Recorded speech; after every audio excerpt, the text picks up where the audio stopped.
Le nouvel esprit public, Philippe Meyer, bonjour.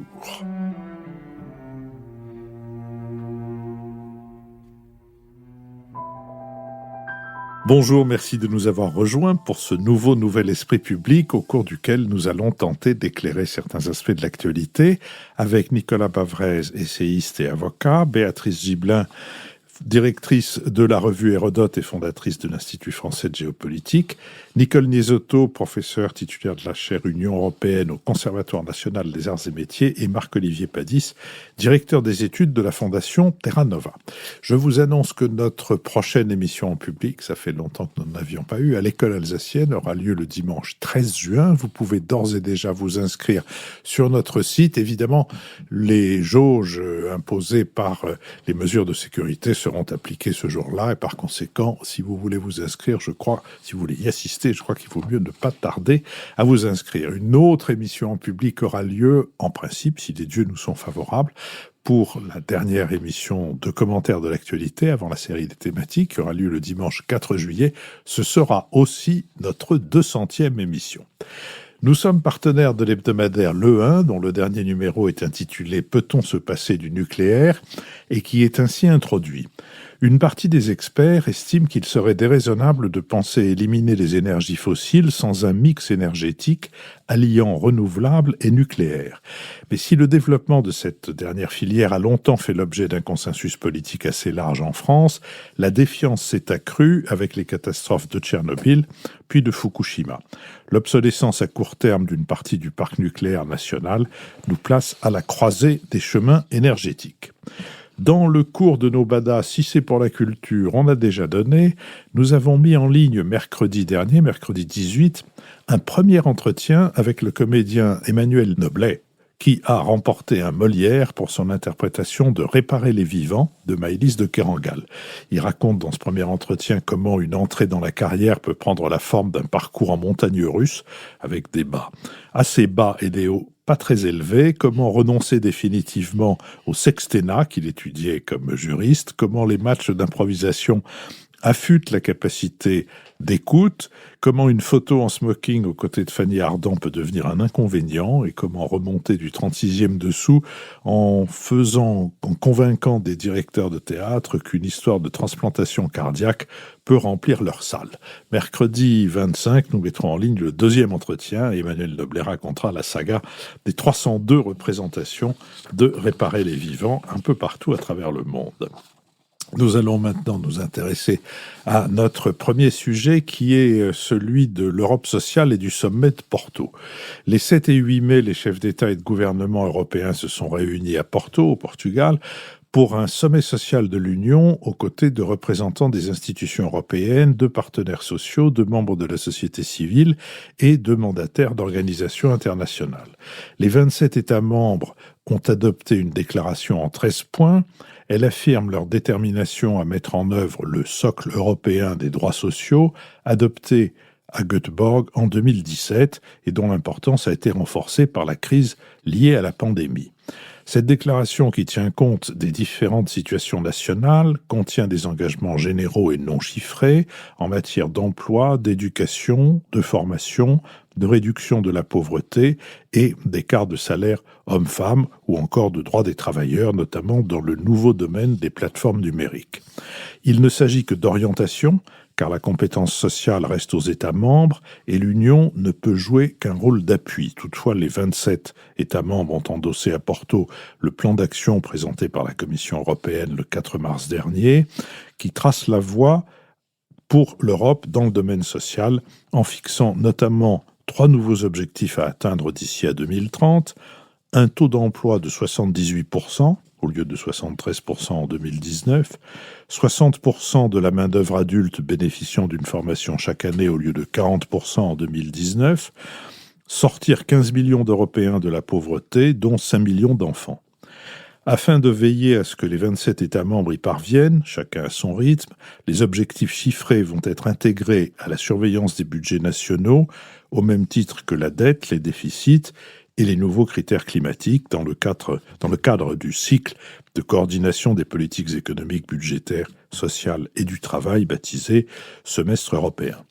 Si les traités ne permettent pas, par exemple, de fixer un salaire minimum européen, les discussions ont porté sur la définition de critères communs pour établir dans chaque pays un niveau minimal de rémunération afin d'éviter de trop grandes disparités. Aujourd'hui, le salaire minimum en Bulgarie plafonne à 332,30 € contre 2201,93 € au Luxembourg.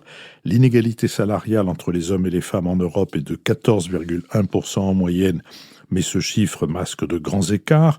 Au Luxembourg, l'égalité est pratiquement atteinte, 1,3% en 2019. Les écarts les plus forts sont constatés en Autriche, 19,9%, en Allemagne, 19,2%, et en République tchèque, 18,9%. La France se situe dans la moyenne, 14,1%. Les pays latins, dont la France, sont systématiquement demandeurs de mesures sociales à l'échelle européenne, tandis que l'Allemagne et les pays nordiques, attachés à leur modèle, ainsi que les pays de l'Est, sont soucieux de garder leur compétitivité et ils sont donc nettement moins enthousiastes sur cette question d'école des autos. Oui, merci Philippe. Je voudrais commencer par un paradoxe. Un grand paradoxe, c'est que l'Europe est championne du monde pour les dépenses sociales, mais l'Europe sociale n'existe pas.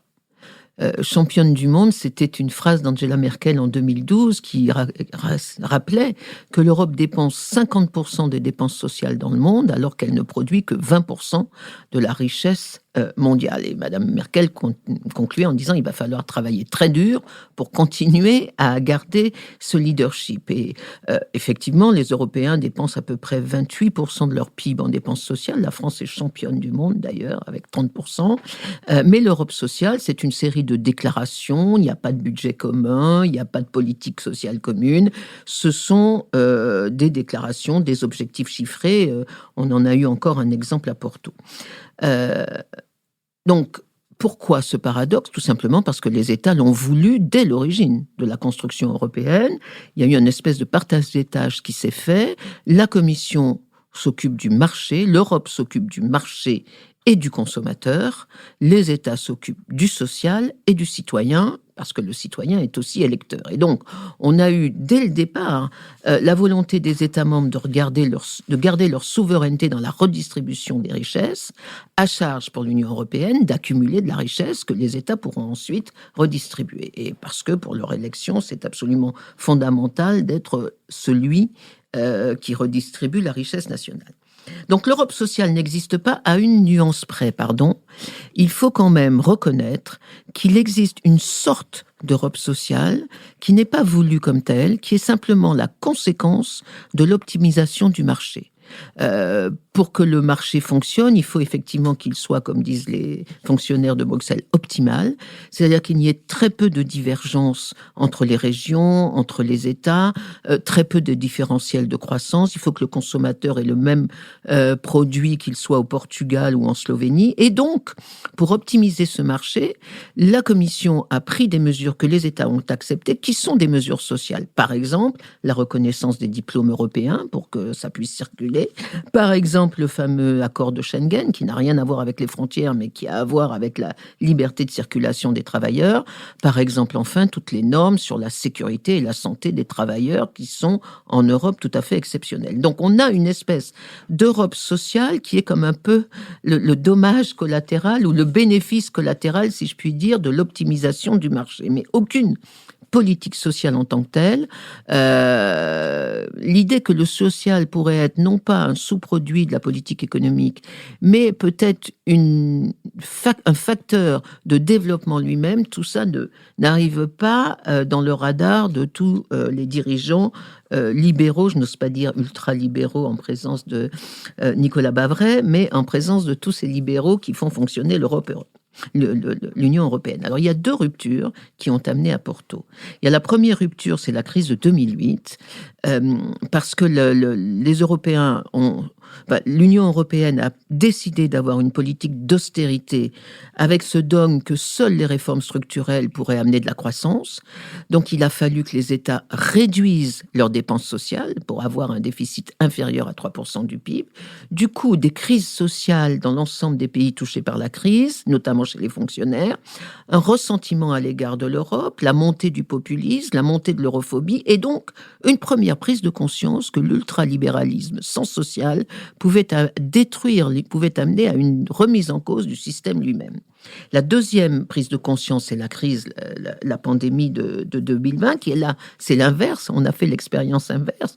C'est-à-dire plus de règles, plus rien. On dépense sans compter, quoi qu'il en coûte. Les États ont dépensé, enfin, on fait des dépenses sociales absolument inimaginables, ne serait-ce qu'en France, jamais les Gilets jaunes n'auraient cru qu'on pourrait un jour dépenser autant que ce qu'on a dépensé pendant la Covid. Et malgré tout, l'Europe ne s'est pas effondrée. Et donc, on a là un deuxième réveil qui est de se dire, après tout, il est peut-être possible de faire plus de social sans pour autant remettre en cause la croissance. Et donc, on arrive au sommet de Porto, qui n'a produit encore qu'un texte, et je dois dire que je suis personnellement assez déçu. Pourquoi ? Et je termine là-dessus. Il y a une espèce de contresens sur l'Europe sociale. Les États membres, et ceux qui sont contre l'Europe sociale, notamment les Pays-Bas, considèrent qu'au titre de la subsidiarité, ce sont les États membres qui doivent faire du social, pas l'Union. Or, c'est absolument stupide parce qu'on ne peut pas appliquer la subsidiarité dans ce qui n'est pas une politique commune. Et donc, moi, je pense que la solution serait d'avoir deux politiques sociales. Une des États membres qui continue comme avant, et puis une Europe sociale qui duplique, qui renforce, qui ajoute à la politique de redistribution des États membres. Nicolas Bavrez. Alors pourquoi est-ce que cette idée de l'Europe sociale ressurgit ? C'est vrai que, comme Nicole Niesotto vient de l'expliquer très bien, l'Europe, elle a été fondée sur le droit le marché, et donc elle est du côté des entreprises et des consommateurs, et a priori, elle s'occupait peu du social et du citoyen. L'idée, elle ressurgit évidemment à cause de cette sortie de pandémie. Donc, l'Europe va régler finalement l'affaire des vaccins, ça se présente un peu mieux. L'économie va sans doute être un peu meilleure que prévu cette année. 4,2 pour la zone euro cette année, 4,4 l'an prochain. Mais on va rentrer évidemment dans une zone de risque. La zone de risque économique, c'est l'inflation. La zone de risque social, ce sont les faillites et le chômage.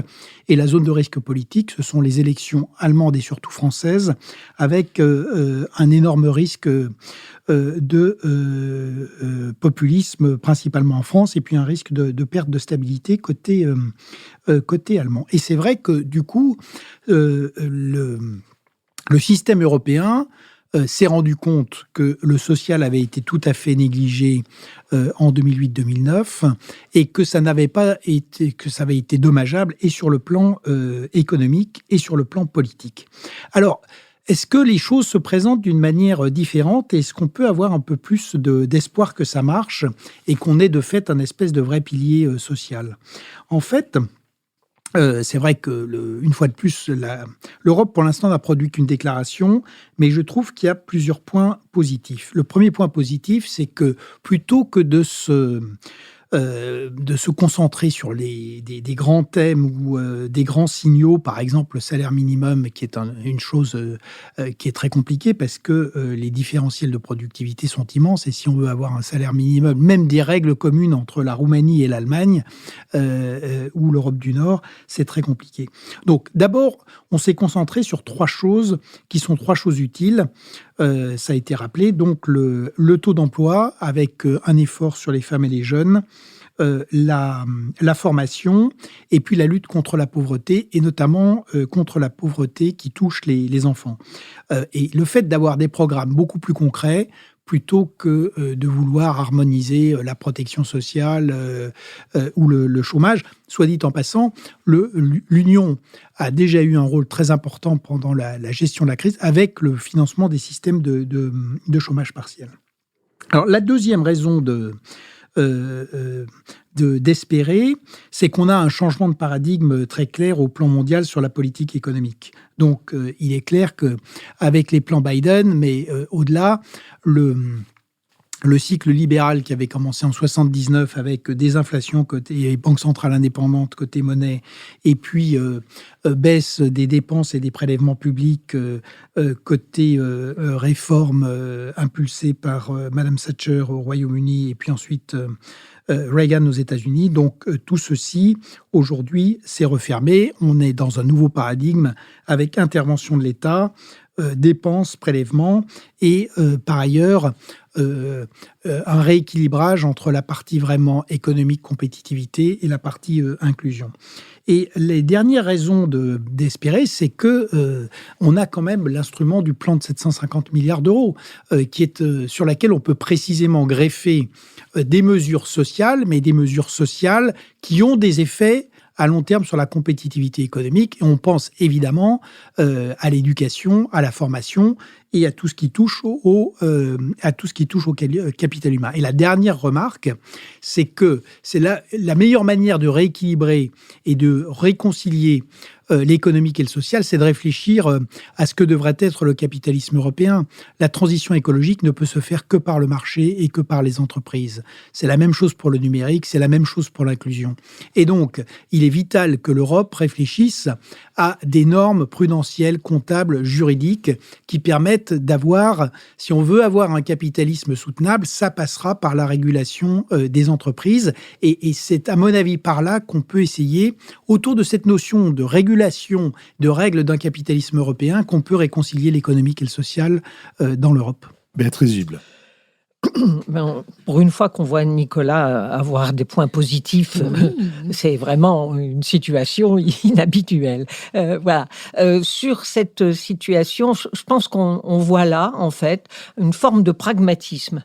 C'est-à-dire que l'idéologie qui a prévalu en 2008, qui était effectivement, comme l'a très justement rappelé Nicole au moment de la crise financière, de serrer les boulons pour tenir absolument en dessous des 3% de déficit, est allé à l'inverse de ce qu'il aurait sans doute fallu faire, c'est-à-dire ce qu'ont fait les États-Unis d'ailleurs pour relancer complètement leur économie. Le poids des Allemands dans cette décision a quand même été majeur et accompagné par encore les Pays-Bas, comme Nicole l'a rappelé, sans doute aussi les pays nordiques, et sans doute que les pays latins étaient déjà un peu hors des clous et auraient vu les choses un peu différemment.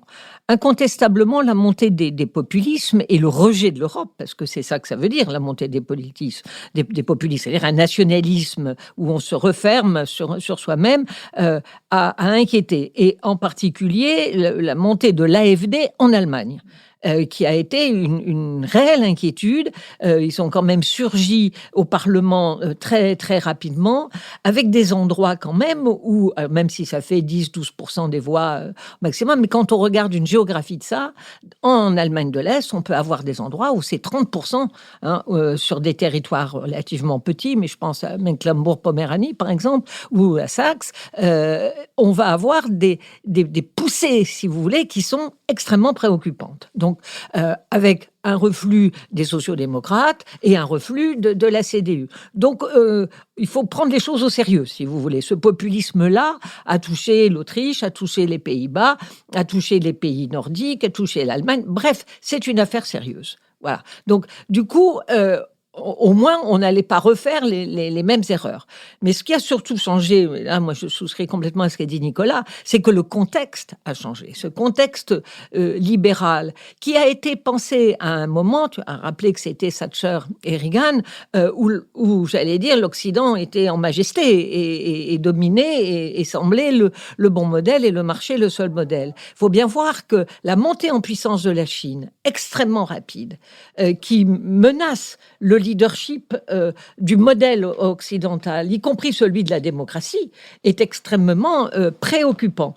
Et que c'est ça aussi qui contribue, et pas seulement à la pandémie, et que c'est ça aussi qui contribue à changer le paradigme. C'est-à-dire qu'on se rend compte que ce capitalisme mondialisé, ouvert à tout vent à la concurrence, se trouve aujourd'hui, avec l'élection de Trump, par exemple, aux États-Unis. Biden. Non, mais d'abord Trump, qui montrait très bien qu'on avait une classe moyenne qui se sentait abandonnée, victime de la mondialisation, victime en fait du système économique mis en place par les États-Unis. Donc on se rend bien compte là qu'au fond il y a le feu au lac, d'une certaine façon, et donc il faut changer, alors là, complètement de paradigme, et c'est peut-être la chance à venir d'une Europe sociale. Ceci étant, on constate bien qu'on a quand même de fortes tensions à l'intérieur des 27, comme Nicole l'a rappelé, où on a effectivement une Europe du Sud, pour faire simple, l'Espagne, la France, l'Italie essentiellement, et par rapport à une Europe du Nord qui, elle, se dit, mais nous, on sait négocier avec nos partenaires sociaux, donc notre modèle fonctionne très bien, et l'Est qui dit, pour l'instant, notre compétitivité, c'est nos salaires très bas. Donc, on ne va pas commencer à mettre tout ça en l'air. Marc-Olivier Padis. Oui, moi je prendrais un peu un contre-pied par rapport à la présentation de Nicole. Je ne suis pas sûr que les lignes de partage au sein de l'Europe soient entre des pays partisans ou des courants politiques partisans de plus d'Europe sociale et puis des courants néolibéraux qui bloqueraient les choses. Je ne pense pas que ce soit un problème de niveau de dépenses ou ni même un problème en fait de pays libéraux qui freineraient. Parce que il faut se poser la question, est-ce que ce serait vraiment souhaitable une Europe sociale ? C'est pas évident, c'est pas sûr. Est-ce que c'est une bonne idée ? Alors bien sûr, on ne voudrait pas d'une Europe antisociale. Et on a bien dit que par rapport à la Chine, les États-Unis, par rapport en réalité pratiquement à l'ensemble du reste du monde, il y a un modèle social européen. Mais la particularité, et comme l'a rappelé Nicole, c'est qu'effectivement, progressivement, l'Europe a pris en compte plus le social alors qu'elle s'est construite à partir du marché. Tout ça est tout à fait juste. Mais la question qui est posée, c'est d'abord le fait que le social, c'est pas d'abord des dépenses. C'est d'abord un contrat social. C'est-à-dire, c'est l'adhésion à un système de solidarité qui est construit à travers des institutions de l'État-providence et un niveau de transfert qui est assez important. Nicole l'a rappelé, en France, de l'ordre de 30% de la richesse nationale qui est partagée, alors ce que les États européens mettent en commun, c'est de l'ordre du pourcent. Donc, on n'est pas du tout dans le même ordre de grandeur. Et donc, est-ce qu'il ne faut pas que la solidarité reste du niveau national parce que c'est une espèce de contrat fondamental qui unit une nation ? Le deuxième argument, c'est qu'il n'y a pas un modèle social européen, c'est qu'il y en a trois en réalité. Il y a trois mondes de l'État-providence en Europe quand on regarde de près. Il y a un monde social-démocrate, ceux qui sont en fait les plus résistants à l'idée d'une Europe sociale. Il y a un monde central, France, Allemagne, qu'on appelle parfois un système corporatiste conservateur, et puis un système libéral qui a quand même des politiques sociales, mais plutôt sous la forme de filets de sécurité minimum, et donc les pays de l'Est qui veulent garder leurs avantages comparatifs. Donc, mais ces trois systèmes, c'est très, très difficile de les faire converger parce qu'ils reposent sur des mécanismes de compromis extrêmement forts. Si on prend l'exemple du salaire minimum, par exemple, pour les pays qui ne veulent pas d'un salaire minimum, c'est les pays nordiques. Pourquoi ils n'ont pas de salaire minimum ? Pas parce qu'ils sont ultralibéraux, c'est parce qu'ils ont des systèmes de négociation qui fonctionnent au niveau des entreprises et des branches. Et que pour eux, l'idée que ce soit l'État qui impose de façon uniforme sur l'ensemble du territoire un salaire minimum, pour eux, c'est une hérésie, pas seulement économique, mais aussi sociale. Donc ils ne veulent pas du système français. Quand le président français dit qu'il faut une convergence sociale vers des standards français, les Suédois, ça les fait rigoler. Ils ne veulent pas des standards français. Ils sont très contents avec leurs standards suédois. Et c'est pareil pour les retraites. La France est le pays qui dépense le plus pour les retraites. Et moi, je ne le dis pas de façon critique, d'ailleurs, je trouve ça très bien. Mais si on imaginait une convergence européenne des systèmes de retraite, ça voudrait dire qu'on devrait diminuer le montant des retraites versées en France. Et qui voudrait de ça ? Personne. C'est-à-dire qu'on dirait, attention, l'Europe va nous baisser nos retraites. Vous imaginez l'impopularité. Donc, ce serait complètement aberrant. Donc, moi, je pense que on a trois mondes de l'État-providence en Europe. C'est très bien comme ça. Et il faut maintenir ça parce que c'est des questions de compromis sociaux et politiques très profonds. Cela dit, ça ne veut pas dire qu'il ne faut rien faire. Il y a quand même des choses à faire. D'abord, moi, je pense que la priorité, c'est pas l'Europe sociale, c'est l'Europe de l'état de droit. Ce qui est le plus préoccupant aujourd'hui en Europe, c'est la dégradation rapide de l'état de droit en Pologne et en Hongrie. Et donc, il faut faire pression sur ces pays. Alors maintenant, on a mis en place des mécanismes un peu, mais il faut aller plus loin. Et puis bon, on peut quand même faire des choses. On a parlé, par exemple, comme l'a dit Nicole, alors de ce point de vue-là, on peut se retrouver. sur le fait que l'Europe pourrait compléter les systèmes de protection nationale. Ça, je suis complètement d'accord. C'est ce qu'on imagine, par exemple, pour l'indemnisation chômage, où on parle d'un système de réassurance de chômage, c'est-à-dire que des pays dont les systèmes d'assurance seraient sous tension à cause de la conjoncture pourraient bénéficier de la solidarité européenne pour défendre leur système. Et puis, il y a tout ce qu'on a dit sur les conditions de travail, l'égalité homme-femme, la formation permanente, qui a des effets de long terme, comme l'a dit Nicolas. Je fais quand même remarquer que l'objectif qui a été affiché à Porto, 60% des adultes participant à une formation chaque année, c'est très ambitieux. En France, si on regarde les formations, en tout cas qualifiantes et diplômantes, on est autour de 10%. Donc c'est une question d'échelle. Je ne suis pas au pourcent près, mais enfin, on voit qu'on est quand même très, très loin de la cible. Et cela dit, c'est ça, c'est l'investissement dans le capital humain. Alors là, l'Europe pourrait nous aider beaucoup plus. Nicole Niesotto. Oui, un point rapide d'abord. C'est pas un désaccord avec Nicolas Bavray, mais j'ai un malaise toujours à faire de l'éducation et de la formation permanente une politique du social. Je ne crois pas que l'éducation, ce soit du social. L'éducation, c'est du vital. C'est aussi important pour l'économie que pour le social. Et donc, mais c'est une tendance de toutes les politiques de mettre l'éducation dans le social. Et je trouve que c'est très réducteur. Deuxièmement, pour répondre à Marc-Olivier Padis, effectivement, on n'arrivera à rien si l'idée, c'est d'avoir une Europe sociale unique. Il ne s'agit pas d'avoir comme un marché unique, un social unique. Il s'agit d'avoir les politiques nationales de redistribution selon leur héritage, leur origine, etc.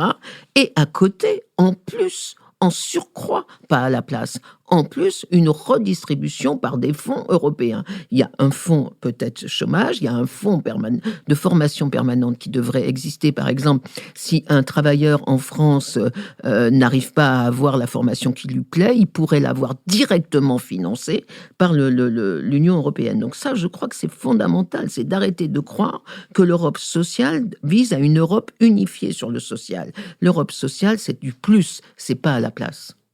Nicolas Bavrez.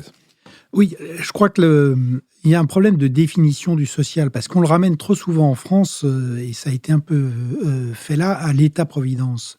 Or, c'est beaucoup plus compliqué, puisqu'on a un système d'organisation du travail, et ça, c'est directement lié à l'organisation des entreprises et à la production. Ensuite, il y a un système syndical de représentation, il y a l'État-providence, et puis c'est vrai que le social fait partie aujourd'hui du contrat qui lie la communauté des citoyens. Et il faut bien raisonner sur cet ensemble. C'est vrai qu'en France, on confond le social très souvent à la redistribution. Et du coup, on manque ces autres dimensions qui sont pour moi essentielles. Et la dimension du travail, précisément, c'est celle qui permet de faire en tout cas le lien entre le social et l'économie. Et c'est absolument vital. On sait qu'aujourd'hui, entre la révolution numérique, le problème de la transition écologique et puis les problèmes de réduction des inégalités, la question du travail va redevenir absolument centrale, et pour les gains de productivité, et ensuite pour les problèmes de revenus et de redistribution, et d'ailleurs aussi de financement des États.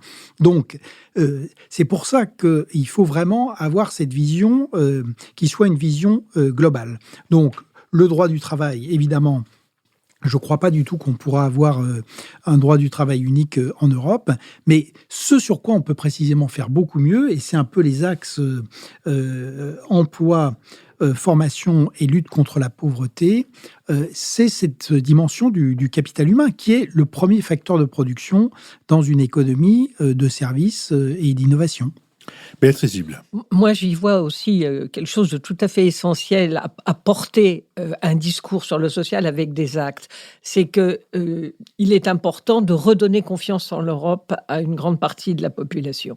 Et si cette Europe, pendant longtemps, a été vue comme étant uniquement un marché avec une désaffection profonde, et compte tenu de l'évolution géopolitique du monde, je pense qu'il est important qu'il y ait de nouveau une adhésion à ce projet européen. Et c'est pour ça que la symbolique, mais avec des actes, avec des progrès véritablement concrets, peut permettre aux populations de se réapproprier la construction de l'Europe et l'envie d'y participer. Donc je pense que pour moi, c'est un enjeu politique essentiel. Marc-Olivier Padis. Je suis d'accord avec Béatrice sur le fait qu'il faut redonner confiance dans l'Europe. Mais la difficulté, c'est quand on parle d'Europe sociale, on entend transfert de compétences. Or là, il ne s'agit pas, comme on est d'accord avec Nicole, il ne s'agit pas de transférer des compétences. Mais c'est quand même ça qu'a fait l'Europe jusqu'à présent. Donc il faut trouver une façon de dire que si on parle d'Europe sociale, ce n'est pas pour remplacer nos institutions nationales. Et pour le moment, ce discours-là, je ne l'entends pas parce qu'on dit Europe sociale, on n'a pas assez avancé, le sommet de Porto n'a pas accouché, etc. Tout ça, c'est des commentaires superficiels qui permettent pas de désigner vraiment la problématique. Et puis, juste un point, je suis d'accord avec Nicolas sur le fait qu'il y a toute une dimension institutionnelle du marché du travail. C'est pas que l'État-providence, mais enfin, quand même, l'État-providence, c'est beaucoup de transferts monétaires aussi, c'est beaucoup d'argent. Et donc, les gens y sont sensibles et c'est, d'un point de vue économique, quand même massif. Nicole Lisoto. Juste un tout petit point pour finir, un petit point de pessimisme d'abord. Et là, c'est parce que après le Portugal, on a une présidence slovène. Et la Slovénie est dirigée par une espèce d'autocrate populiste, brutal, presque un dictateur, en tout cas, très hostile au social. Et donc, voilà, ça c'est je ne comprends pas d'ailleurs comment on accepte de donner la présidence de l'Union européenne à un pays comme la Slovénie, qui est pire que la Hongrie et la Pologne aujourd'hui. Le côté optimiste, c'est qu'après, on a la présidence française, alors avec l'aléa sur l'élection du président de la République, mais la France va porter l'idée de ce capitalisme responsable, et j'espère, moi je vais travailler pour ça, qu'elle va porter le discours d'une Europe sociale qui est en plus des États et non pas à la place des États. Mais si je comprends bien, en cas d'accident électoral en France, on aurait eu au moins l'avantage d'être préparé à la brutalité par ce président slovène. Nous avons plusieurs directeurs d'instituts de sondage parmi nos auditeurs. Je leur suggère de demander aux Français combien d'entre eux savent que la Slovénie existe, combien d'entre eux savent que la Slovénie est dans l'Union européenne et combien d'entre eux savent que la prochaine présidence de l'Union européenne échoit à la Slovénie. Mais trêve de plaisanterie, intéressons-nous à une contrée où la plaisanterie n'est pas de mise, puisqu'il s'agit du Tigré, où il se passe un génocide à bas bruit. Depuis le 4 novembre, l'Éthiopie est de nouveau le théâtre d'un conflit armé opposant le pouvoir central fédéral d'Addis Abeba aux forces séparatistes du Front de libération des peuples du Tigré. Depuis l'arrivée au pouvoir en 2018 du Premier ministre éthiopien Abiy Ahmed, les dirigeants tigréens se plaignent d'avoir été progressivement écartés à coups de procès pour corruption ou de remaniement de l'appareil sécuritaire. En septembre, le Tigré a organisé ses propres élections, défiant le gouvernement qui avait reporté tous les scrutins en raison de la Covid-19. Addis Abeba considère désormais illégal le gouvernement régional du Tigré, qui à son tour ne reconnaît pas la légitimité du Premier ministre. Les Nations Unies craignent l'imminence d'une catastrophe humanitaire dans cette région qui compte 6 millions d'habitants. Plus de 60 000 Tigréens ont déjà rejoint les camps de réfugiés de l'autre côté de la frontière, au Soudan. Le gouvernement du Premier ministre Abiy Ahmed a interdit l'accès au Tigré aux journalistes et à la plupart des organisations humanitaires. Les rares échos qui parviennent de la province témoignent d'exécutions sommaires, de massacres de civils, de bombardements indiscriminés, de viols collectifs, ainsi que de pillages à grande échelle. En décembre, la Commission européenne a suspendu le versement de quelques 90 millions d'euros d'aide budgétaire à l'Éthiopie, faute pour Addis Abeba de garantir un accès humanitaire sans restriction au Tigré. Le 4 mars, la haut-commissaire de l'ONU aux droits humains, Michelle Bachelet, a annoncé que son bureau avait pu confirmer dans la région une série de violations graves qui pourraient constituer des crimes de guerre et des crimes contre l'humanité perpétrés notamment par des troupes érythréennes. Le Tigré est l'un des 10 États de la Fédération d'Éthiopie. Il s'étend sur une superficie de l'ordre de 50 000 km², c'est-à-dire un peu moins de 5% du territoire éthiopien.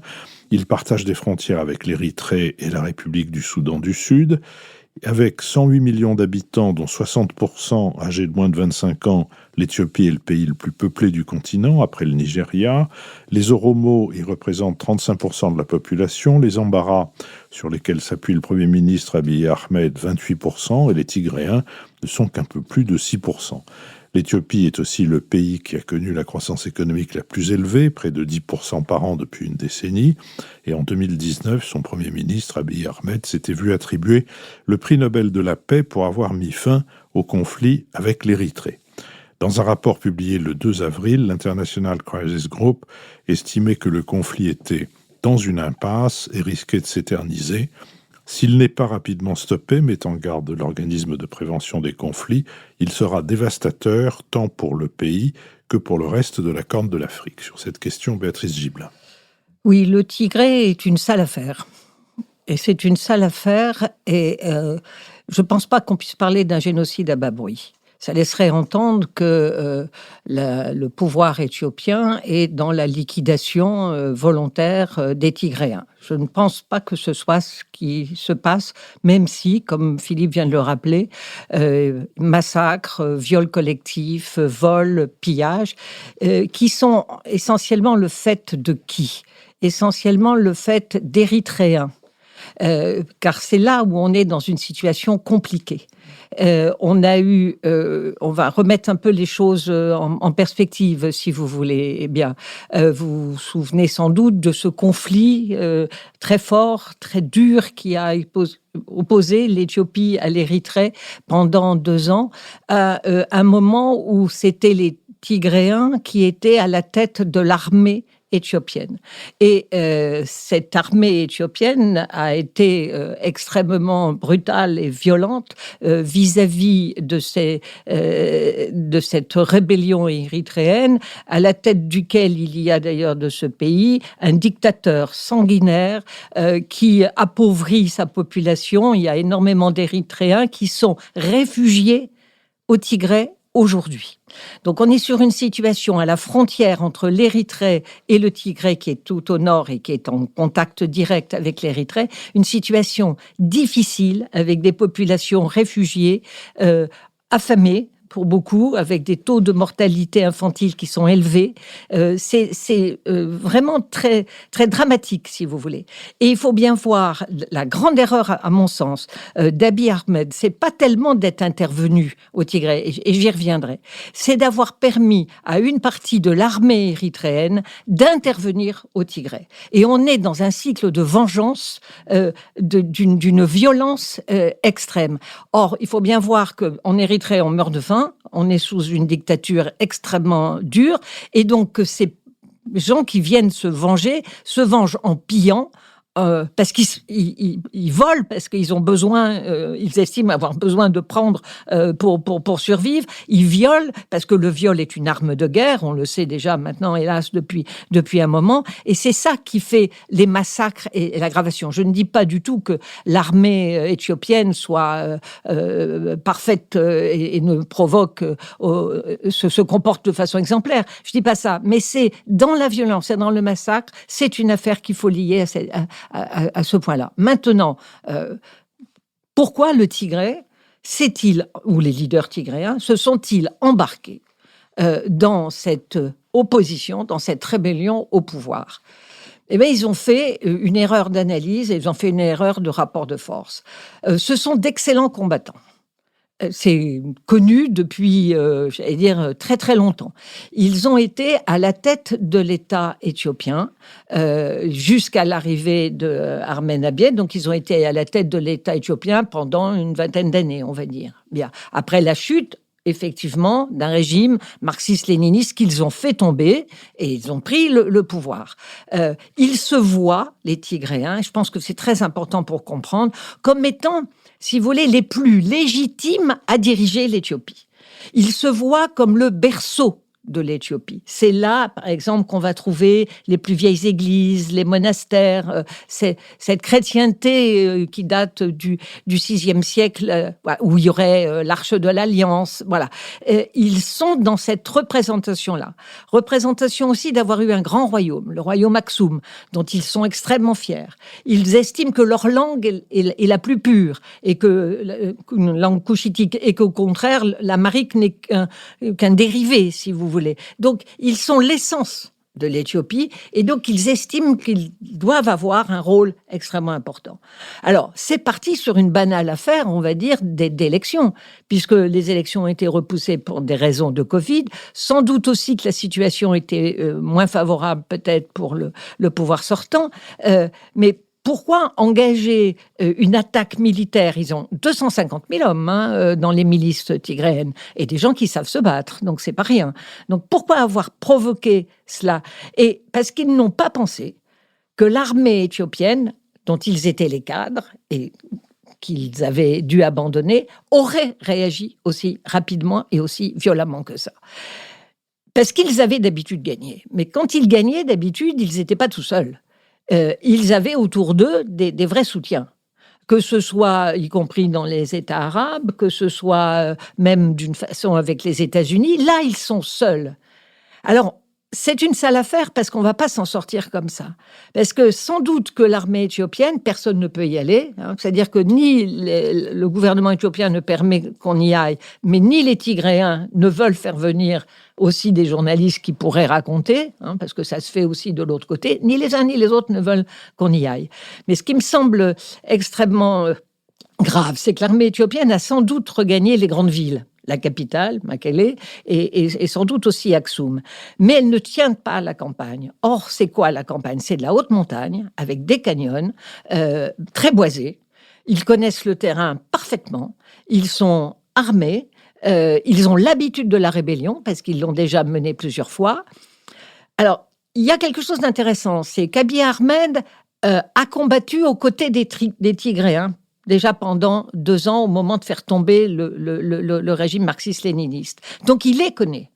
Vous l'avez présenté comme étant un Amhara. Il est Amhara par sa mère, il est Oromo par son père. C'est-à-dire qu'il a les deux qui représentent quand même plus de 50% de la population, presque 60% de la population éthiopienne.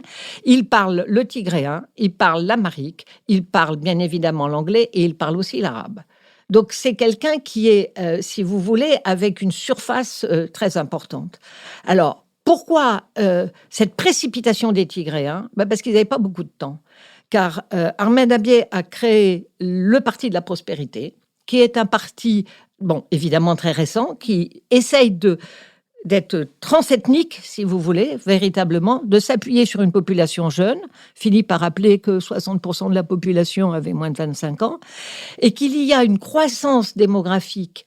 Je veux dire, il y a 50 ans, c'était 25 à 30 millions d'habitants, l'Éthiopie. Aujourd'hui, c'est même 112, c'est même plus 108, c'est 112. Donc, une croissance démographique énorme, qui pose des problèmes de terre, bien évidemment, sur de la tension, qui explique qu'on ait des déplacés de population, et je vais en terminer, et que donc, pour Abiy Ahmed, qui a 45 ans à peu près, cette population jeune, c'est là-dessus qu'il veut s'appuyer. Population jeune et urbaine. Et même au Tigré, il y a de plus en plus de gens qui parlent l'amhara et le tigréen. C'est-à-dire qu'on est dans des situations qui évoluent extrêmement vite. Donc pour les Tigréens, ils tiennent encore très très fortement la campagne et ils veulent garder ce capital intact de leur territoire parce que pour eux, c'est la possibilité de rebondir. Juste un mot, je ne pense pas que le mot qu'on utilise pour désigner le sort qu'ils subissent soit très important pour les populations, mais juste un génocide, c'est pas forcément décidé par un État. Je suis bien d'accord avec la remarque qu'a faite Béatrice tout à l'heure, mais il peut y avoir des génocides qui sont commis par une population à l'égard d'une autre population, cela dit. Marc-Olivier Padis. Oui, ce qui est particulièrement sombre dans cette situation, c'est que beaucoup de pays voyaient dans l'Éthiopie une puissance de stabilisation régionale. Et le fait que cette guerre se développe avec cette catastrophe humanitaire qui se profile montre que ce n'est peut-être pas la perspective qu'on pouvait avoir. Ce qui est tout à fait étonnant, c'est qu'on a eu un conflit à huis clos sur le bord d'un des axes principaux de la mondialisation. C'est-à-dire vraiment la mer Rouge, c'est un axe de circulation majeur, un lieu stratégique, où se concentrent aussi des tensions, puisque en face du Cap, vous avez le Yémen, qui est pris aussi dans une guerre atroce, où on comptait sur une autre puissance régionale, l'Arabie Saoudite, pour calmer les choses, et elle n'a fait qu'empirer. Donc il y a un certain désarroi, si on considère d'un point de vue des relations internationales, ce qu'on peut attendre, qui pourrait calmer le jeu, favoriser la paix, apporter des réponses, on ne voit pas du tout. Alors, ce conflit, il met aussi en lumière ce pays tout à fait étonnant, l'Érythrée, avec le vétéran de tous les dirigeants mondiaux, Isaias Afwerki, qui est le président de l'Érythrée depuis son indépendance, on appelle son pays parfois la Corée du Nord de l'Afrique. C'est vrai que c'est un admirateur du maoïsme chinois, donc tout ça est très surprenant. Et il a établi dans son pays un service militaire à durée indéterminée pour les jeunes hommes entre 16 et 40 ans, donc un service qui peut à la limite durer 25 ans, et donc qui a généré une fuite des jeunes en dehors du pays. Il y a 400 000 jeunes qui ont fui le pays. Et en fait, beaucoup de ceux qui traversent la Méditerranée ou qui essayent de rejoindre l'Europe viennent de l'Érythrée, justement. Oui, alors ils se retrouvent au Soudan du Sud, mais qui n'est pas en meilleure situation. Et donc, il y avait eu un début d'espoir avec la normalisation des relations entre l'Érythrée et l'Éthiopie en 2018, d'où le prix Nobel. Mais je crois que la question qui nous est posée par cette situation, c'est finalement qui a des leviers d'action, qui peut agir. Et je crois qu'on est revenu beaucoup sur, disons, les grandes heures du droit d'ingérence, de l'idée que la communauté internationale, je mets entre des guillemets puisque je ne pense pas qu'elle existe, pourrait faire. On voit bien que les Américains en Afghanistan n'ont pas du tout réussi à faire du state building, de la construction de l'État. Ils vont partir dans des situations, en créant une situation catastrophique probablement en Afghanistan. Au Libye, on est intervenu en urgence sans avoir aucun plan. On n'a pas été capable d'accompagner la reconstruction du pays. Les États-Unis ont favorisé la création du Soudan du Sud, juste à côté. Et on se retrouve avec une situation de conflit inextricable au Soudan, avec des populations civiles qui sont à nouveau victimes de violences, qui fuient des réfugiés. Au Yémen, je l'ai dit, on pensait pouvoir s'appuyer sur une puissance régionale locale, et au contraire, c'est elle qui sème le chaos au lieu de stabiliser. Et donc, dans le fond, qu'est-ce qui nous reste ? Il nous reste guère que l'action humanitaire, ce qui n'est pas très glorieux, mais ça représente peut-être une morale minimaliste, imparfaite, qui est la seule à notre disposition, d'essayer de limiter les dégâts en allant porter secours aux réfugiés là où ils sont, avant que ça produise plus de déstabilisation, sachant qu'une action politique de plus grande envergure, à mon avis, nous est complètement inaccessible. Nicolas Bavrez. Le Tigré, ça peut paraître effectivement très lointain et typique des conflits oubliés et improbables. Et pourtant, c'est vrai que ça nous intéresse directement. On l'a rappelé, donc l'Éthiopie, c'est vraiment un pays stratégique.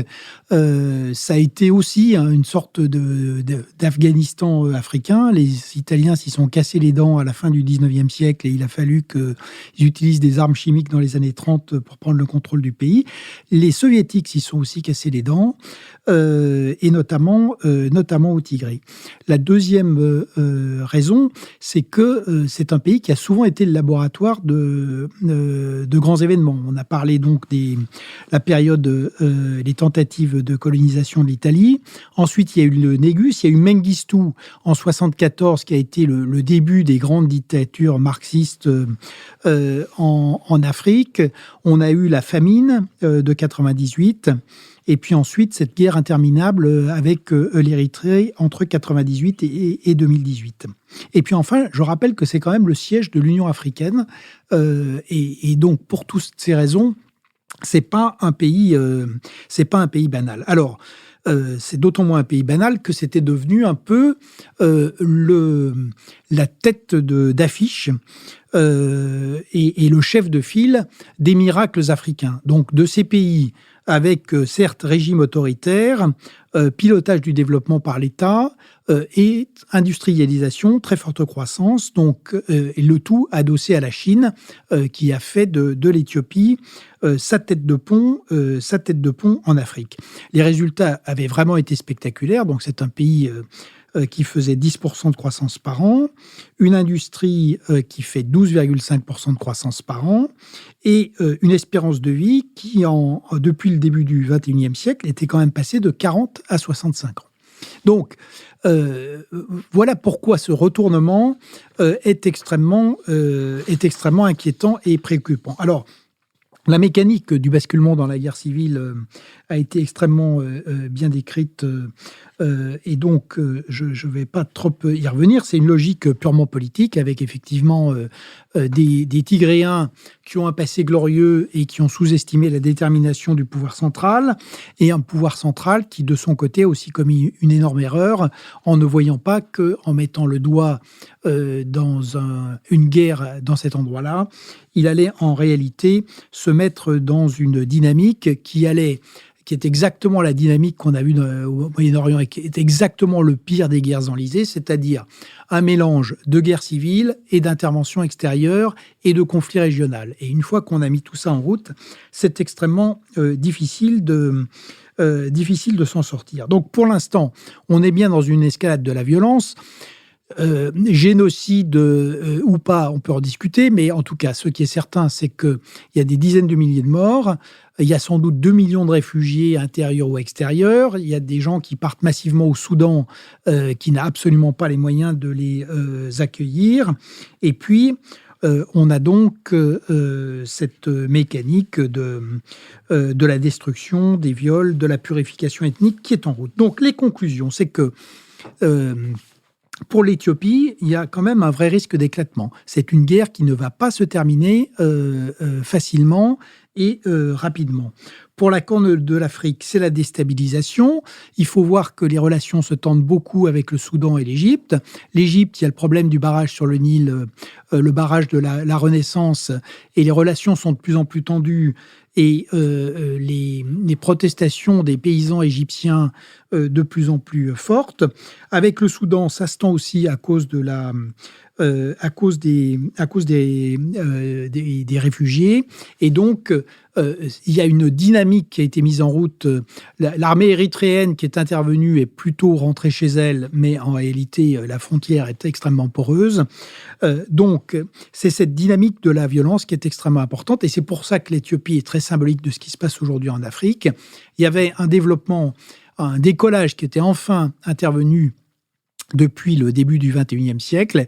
Et ce décollage est aujourd'hui menacé par les problèmes de matières premières, par la pandémie et surtout par le retour en force de la violence. Nicole Niesotto.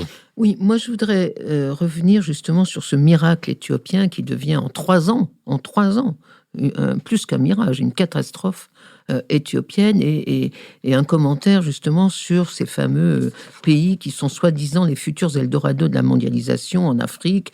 Il y a eu l'Afrique du Sud, mais l'année dernière il y avait l'Éthiopie. Je voudrais quand même insister sur le fait que tout cela est très fragile. L'Éthiopie était il y a 3 ans effectivement championne du monde, le tigre africain, 10% de croissance. Politiquement, c'était dirigé par un prix Nobel de la paix, donc c'était l'avenir démocratique radieux pour tout le continent africain. Et sur le plan international, il y avait une vraie stature, siège de l'Union africaine, un Éthiopien à la tête de l'OMS, premier contributeur aux forces de maintien de la paix des Nations Unies, donc un pays qui pouvait porter l'Afrique. Mais en fait, quand on regardait déjà en dessous, tout cela était vraiment extrêmement fragile et on a aujourd'hui une catastrophe africaine économiquement. L'Éthiopie est caractéristique de ce que Lionel Zinsou appelle sur l'Afrique, c'est-à-dire une croissance sans développement. C'est-à-dire il y a une caste de millionnaires africains qui ont effectivement privatisé les téléphones, les transports aériens, Ethiopian Airlines, etc., sans aucun développement du tout en dessous. L'Éthiopie est classée 173e comme pays pauvre sur 189 pays dans le monde. Donc, voilà, une très grande cécité de la communauté internationale sur ce tigre éthiopien. On a aujourd'hui politiquement un risque, non peut-être peut-être pas de guerre civile, mais un vrai risque autoritaire de la part de Abiy Ahmed. Moi, je ne vois pas comment il peut s'en sortir sans renforcer le pouvoir central et donc l'autoritarisme, peut-être la dictature en dépit de lui-même, si ça peut exister. Et troisièmement, sur le plan institutionnel, le président éthiopien refuse toute intervention, toute commission d'enquête des Nations Unies il demande uniquement l'Union africaine. Comme il a le siège de l'Union africaine chez lui, c'est quand même plus facile. Donc ça, je voudrais quand même dire que tous ces enthousiasmes que l'on a quelquefois sur les miracles africains, il faut quand même regarder de près. Deuxième point, Philippe, si je peux, une caractéristique de ce conflit qui me paraît intéressante, mais je ne sais pas quoi en déduire, c'est que c'est un des rares conflits non religieux. Ce sont tous des chrétiens, en gros, qui sont en train de se battre. Les Tigréens, Abiy Ahmed, qui est un pentecôtiste. Pas les Oromos. Non, mais lui, il est un pentecôtiste prêcheur, convaincu, etc.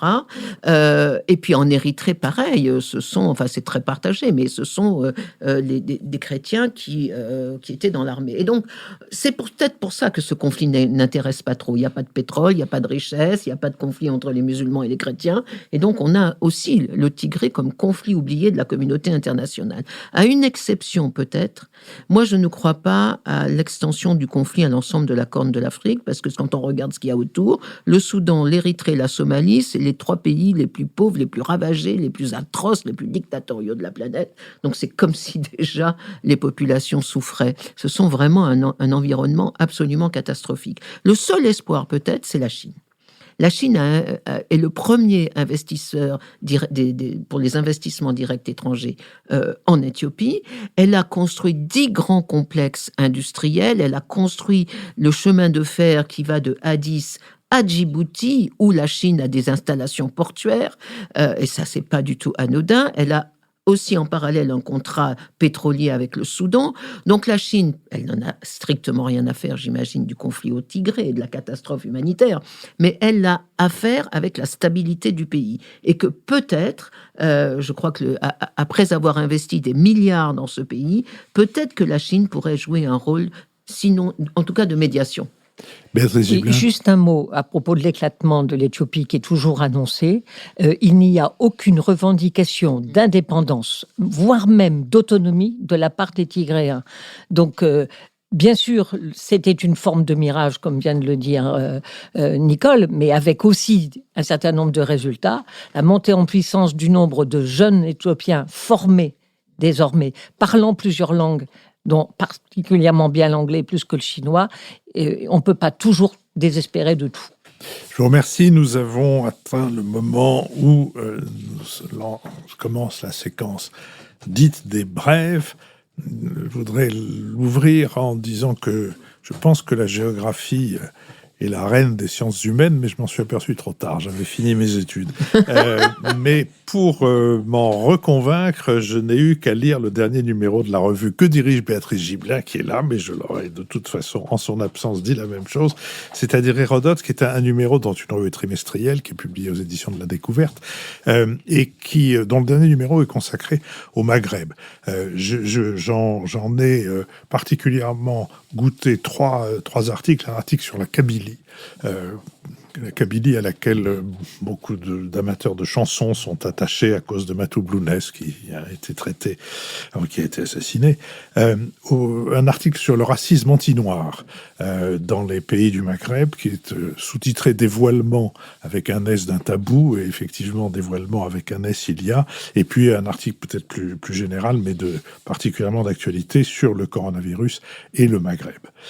Hérodote, donc, audition de la Découverte. Marc-Olivier Padis. Pour rester en Afrique, je recommande un livre qui vient de paraître d'une journaliste qui s'appelle Sophie Bouillon, Manoua Street, aux éditions Premier Parallèle.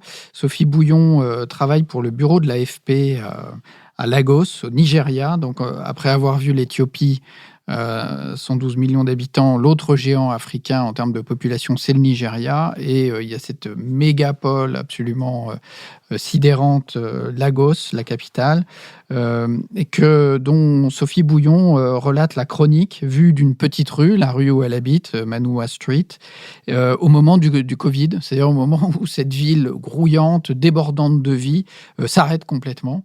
Et donc, elle décrit la vie quotidienne dans ce qu'elle appelle le bidonville le plus cher du monde, c'est-à-dire Lagos, une ville folle, mais où aujourd'hui se décrit en fait les formes de développement et les formes de mondialisation les plus étonnantes. Béatrice Gibelin. Je ne vais pas évidemment contredire Philippe sur l'idée que la géographie est la reine des sciences sociales. Et on va rester en Afrique avec un livre de Roland Pourtier qui s'appelle Congo, un fleuve à la puissance contrariée. C'est un ouvrage qui trace toute l'histoire et aussi la géographie de ce fleuve qui est le deuxième du monde après l'Amazonie. C'est un immense bassin hydrographique, on le sait. Il est plein de potentialités extraordinaires. Or vert, puisque si l'Amazonie brûle, peut-être que le poumon sera effectivement dans la forêt équatoriale. Or bleu possible, parce que ça pourrait électrifier effectivement une grande partie de l'Afrique. Possibilités minières nombreuses, de minerais rares, tout ça est en potentialité. Et le grand paradoxe, c'est que les pays, soit à peu près 9 à tourner autour du Congo, connaissent la plus grande des pauvretés. Et c'est à ce paradoxe que Roland Pourtier, qui a parcouru le Congo pendant 30 ans de sa vie, excellent géographe, nous invite. Nicole Lisoto.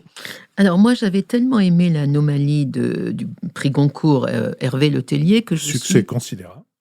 Que je suis allée, d'ailleurs je l'avais annoncé comme Goncourt avant qu'il l'ait. Mais du coup j'avais tellement aimé Madame que Nicole je suis reçoit le vendredi et le samedi et regarde dans le mar de café l'avenir que vous voudrez bien lui soumettre. Madame Lisoto, je gagnerai peut-être ma vie comme ça plus tard. Donc je suis allée piocher dans cette mais c'est pas vrai. Dans cette littérature, je voulais lire du Letellier. Et donc, j'ai lu 2 petits ouvrages pendant le confinement que je vous recommande absolument. Le premier s'appelle « Toutes les familles heureuses ». C'est paru dans le livre de poche. C'est une histoire atroce de son enfance et de son adolescence avec une famille atroce, une mère folle, un père abominable, un beau-père, n'en parlons pas. Mais c'est écrit dans un style extrêmement britannique, avec une distance, un humour, une froideur, une ironie absolument désopilante. Et à la fin, on ne sait plus si on doit rire ou pleurer. C'est formidable. Toutes les familles heureuses, c'est une citation de Tolstoï qui dit « Toutes les familles heureuses se ressemblent et chaque famille malheureuse a sa façon de l'être ». Deuxième ouvrage que je vous recommande, c'est l'Encyclopédia Inutiliste, paru au Castor Astral. Ce sont des petites nouvelles extraordinaires. Alors là, c'est le style de l'Oulipo, donc c'est vraiment des jeux sur les mots et le lin. Et je termine, si je peux, en vous racontant une toute brève. C'est l'histoire de, comment il s'appelle, Fulbert Schiffer, qui range sa bibliothèque et qui s'aperçoit tout d'un coup que tous les titres où il y a un chiffre, le chiffre a avancé d'une case. Alors, c'est plus le voyage, le tour du monde en 80 jours, c'est en 81 jours. C'est plus la guerre de Troie n'aura pas lieu, mais c'est la guerre de 4 n'aura pas lieu, etc. Et donc, au début, c'est désopilant. Et il comprend pas. Et à la fin, évidemment, je vous dirai pas la fin, mais à la fin, on voit que la folie n'est pas très loin. Donc, c'est vraiment très, très intéressant. Nicolas Bavrez. Toute cette émission a été consacrée à couronner l'hégémonie de la géographie, donc je voudrais essayer de sauver un peu l'honneur des historiens.